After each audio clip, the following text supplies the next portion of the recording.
Unfortunately, Naruto was still in the process of trying to turn when he saw a face he hadn't seen in a very, very long time. "You dirty rotten scoundrel." Something very strong and very, very solid cracked across his face and sent him sprawling. He recognized the voice, somehow, despite the black spots speckling across his eyes and blurring his vision. Odd. He couldn't remember the last time someone had struck him. Certainly not since he'd eaten the Mera Mera no Mai. He tasted blood in his mouth as he rolled over and onto his back, the world still swimming in and out of focus. "Wah! You F-seeking bastard." Bright pink hair flashed before his vision, then strong hands seized the lapels of his jacket and practically dragged him to his feet. She slapped him. Not gently. Stars, no, whole planets exploded before his vision, before he realized that both blows had been infused with haki. Both blows were solid, too. Painfully so. Not Perona then, certainly not.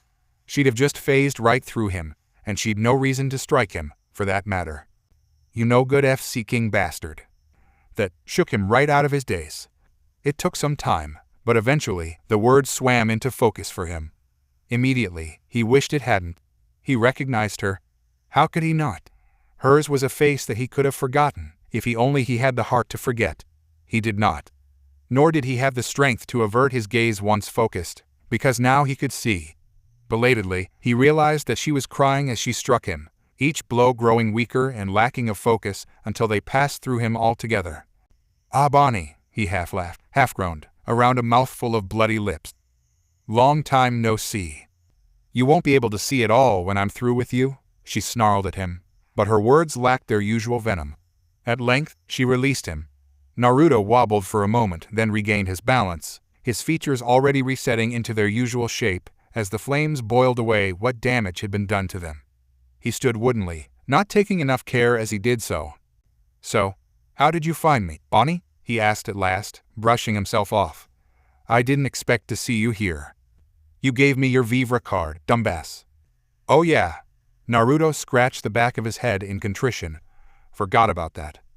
"Did you forget about your promise, too?" she accused, sparks snarling through her eyes as she stepped closer. Then, more softly, "Did you forget about me?" Abruptly anger died, replaced by something akin to hope, albeit a forlorn one. Ouch. Shock lanced through Naruto.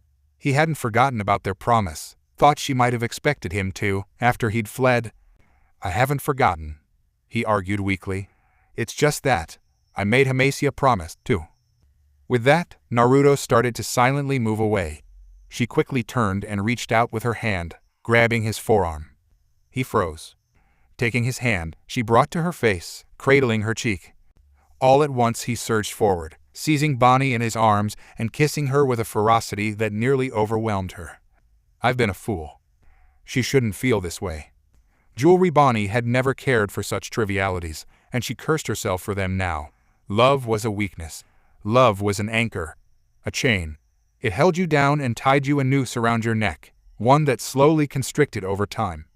Love was a weakness. Love was a cancer that grew inside and made one do foolish things. Love is death. The love most dreamed of was something that would be more important to one than anything, even life. It would kill her to love him. Perhaps not now, but eventually. Bonnie knew this, and yet, she pressed her lips against his for a second time, throwing her arms round his neck and securing herself fast against him. She felt him stiffen at this uncharacteristic display of inhuman weakness. Then she felt him relax, both into her lips and into her, as he swept his arms around her, leaned into her lips, and drew her closer into a strange foe of an embrace. It was beautiful. It was wonderful. It was terrifying. And it wasn't enough. It took everything in her not to bolt, and ultimately, it still wasn't enough. In the end, the sound of cannon fire jolted them from one another. "At any rate, you need to set sail as soon as possible," Perona insisted. "There are battleships appearing just offshore." Shock rippled across the five of them and between the two of them, especially Naruto. He'd been so caught up in her that he'd nearly forgotten everything else. Just like last time. He shuddered, nodded, and forced his fingers from her hair, her face, and finally, himself from her. She shook her head mutely, knowingly, and Naruto felt his heart break 1,000 times over as he watched the despair well up in her eyes anew. Blast. He'd thought himself prepared for this. He'd been wrong. Terribly, terribly wrong. Naruto turned to face Jewelry Bonnie. I have to go. Idiot, she mumbled, refusing to look him in the eye. Why didn't you tell me you were leaving that time? Naruto shrugged, lamely. I suck at goodbyes, Bonnie.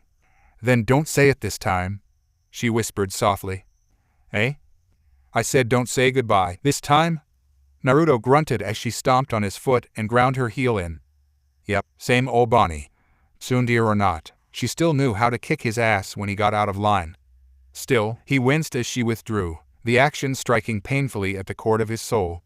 Her lips touched his for a final time, touching, lingering, then falling away with the rest of her.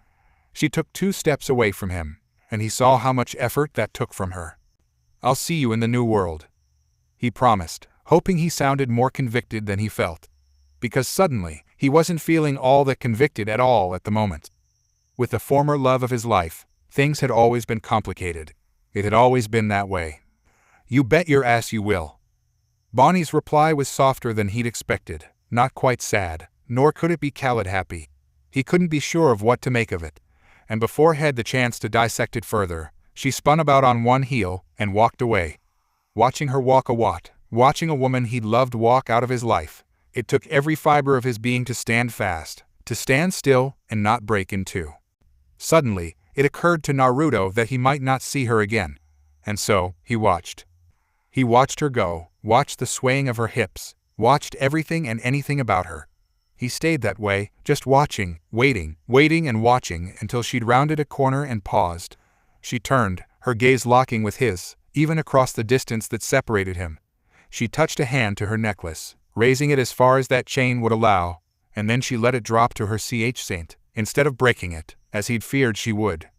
It was a gesture of acceptance, of forgiveness, and of relinquishment.